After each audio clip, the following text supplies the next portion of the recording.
ایک طرف شوہر ایک طرف بیوی ہے، ایسے لوگوں کے سامنے سر جھکائے کھڑے ہیں انصاف کے لیے. یہ زندگیاں کیوں اس طرح سے ناکارہ ہو گئیں؟ اس کی وجہ یہی ہے کہ انا آ گئی، غرور ہے، تکبر ہے. قرآن کے اس فرمان پر عمل کرو. اللہ تعالیٰ نے فرمایا اگر اصلاح کا ارادہ ہے دونوں کا تو اللہ دونوں کے دلوں میں خود محبت پیدا فرمائے گا. یوفق اللہ بینہما، اللہ فرماتا اللہ ان دونوں کے دلوں میں محبت خود پیدا کرے گا. اللہ کریم جوڑوں کو سلامت رکھے. تفسیر جو اصل بات عرض کرنی تھی وہ رہ گئی، اتنی بات عرض کر دوں. مصطفیٰ کریم صلی اللہ تعالیٰ علیہ وسلم کے متعلق قرآن کی یہ آیت آئی ہے، فَلَا وَرَبِّكَ لَا يُؤْمِنُونَ حَتَّى يُحَكِّمُوكَ فِي مَا شَجَرَ بَيْنَهُمْ. اے رسول قسم تمہارے رب کی، وہ شخص مومن ہو ہی نہیں سکتا جو اپنے جھگڑوں میں آپ کو فیصل نہ سمجھے. حضور کو اگر کوئی فیصل نہیں مانتا، حضور کو اگر کوئی حکم نہیں مانتا تو قرآن کہہ رہا ہے وہ شخص مومن ہی نہیں ہے، مومن ہی نہیں ہے. کئی لوگوں کو ایسے ہم نے دیکھا ہے، کہتے ہیں ایسی ہم شریعت نہیں مانتے، ہاں ہم یہ حدیث قرآن نہیں مانتے. نعوذ باللہ یہ جملہ کفریہ ہے، کافر ہو گئے، اسلام سے نکل گئے کسی نے اگر ایسا کہا. بلکہ یہ کہو چاہے دنیا ادھر کی ادھر ہو جائے ہم مانیں گے تو میرے رسول کا فیصلہ مانیں گے.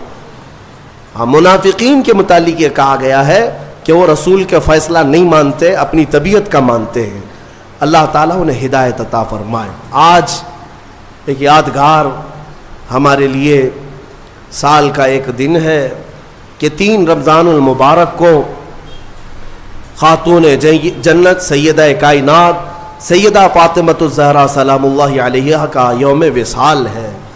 وہ دختر رسول، نور نظر رسول، مصطفیٰ کریم صلی اللہ تعالیٰ علیہ وسلم کے دربار کی وہ لاڈلی بیٹی جن کے متعلق بزرگوں نے لکھا ہے کہ اگر کسی کو کبھی کوئی دعا قبول نہ ہوتی نظر آئے تو سیدہ فاطمۃ الزہرا کا وسیلہ لے کر دعا کرے، مولا دعا قبول کرے گا. اس خاتون جنت کا آج یوم ہے، ان کا دن ہے. فاتحہ خوانی کا بھی اہتمام ہے اور ہم آج کی اس تفسیر کے بعد اس خاتون جنت کی بارگاہ میں خراج عقیدت پیش کرتے ہوئے ان کے وسیلے سے اللہ کی بارگاہ میں دعا بھی کرتے ہیں، مولا اس سیدہ کائنات کے صدقے و توسل ہم سب کو عزتوں سے اور رحمتوں سے نوازے. اور کتنی اہم بات ہے، کتنی فضیلت کی بات ہے کہ آج ہم نے سورہ نساء تلاوت کی ہے، سورہ نساء عورتوں کے نام سے، اور سیدہ فاطمہ کو سیدۃ نساء العالمین کہا میرے آقا نے کہ ساری دنیا کی عورتوں کی سردار کا نام فاطمہ ہے. صرف دنیا ہی نہیں، جنتی خواتین کی سردار کا بھی. ایک روایت میں یہ ملتا ہے قیامت کے دن ایک فرشتہ اعلان کرے گا، یا اہل محشر غضوا ابصارکم فإن فاطمة بنت محمد تمر إلى الجنہ.